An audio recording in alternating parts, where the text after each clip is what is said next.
Mariani gold mine some years ago. And since then, the platform campaigned for the protection of several cultural heritage sites and places. But I should say that these were mostly unsuccessful campaigns and which have failed. And I wanted to stress that most significant reasons for these failures, in my view, have been the lack of instruments for participatory decision making here in Georgia. For example, I should also cover a bit of our experience with the Faro Convention. It's our favorite convention for the civil society, heritage society here. And since we were quite early to ratify it, and since its ratification, for example, ICOMOS Georgia has strongly lobbied its implementation and has organized also several international and regional workshops on the topic, also translated and disseminated. And most importantly, in all the cases of non-observance of the convention, we have cited the respective provisions in our statements and petitions directed towards those respective decision makers, both in the legislative and executive branches of our government. And it's also important to note that there are several examples when we use the provisions of the Faro Convention in the court appeals against heritage damage. And the challenges have been mentioned also yesterday and have been listed, but the underlying issue here is that since the ratification, there has been no measures taken that could create legislative changes and enable better implementation. For this, I found Dr.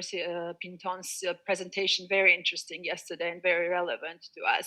So thank you again for that. And besides, there is also very little will on behalf of the decision makers to make any changes, and because then it translates into a more prolonged process and inability to make quick top-down decisions.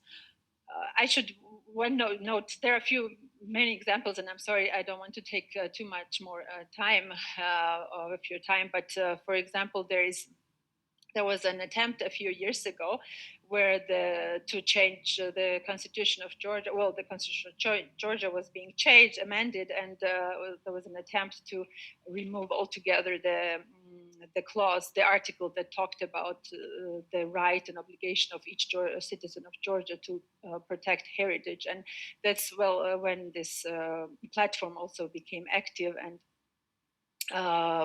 appealed and had many participated in many public debates. And this case was successful, I should note, and we were able to succeed and return this article in the main body of the constitution text. And there are even examples when some cases went to the constitutional court based on this article.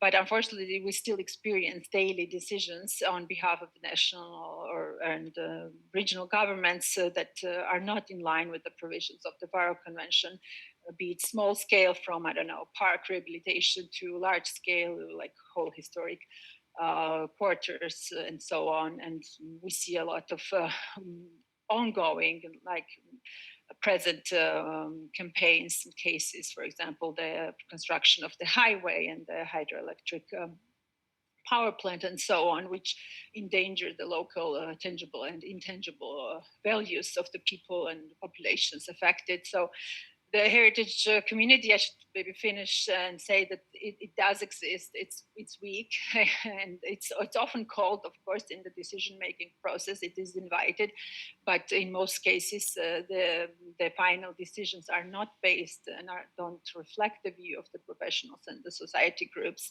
and are not in line with the principles of the convention. And mainly, these are short-sighted, partisan decisions that are just don't take into consideration the longer-term vision for the protection and integration of heritage in the use of and its use in the economic development and social cohesion.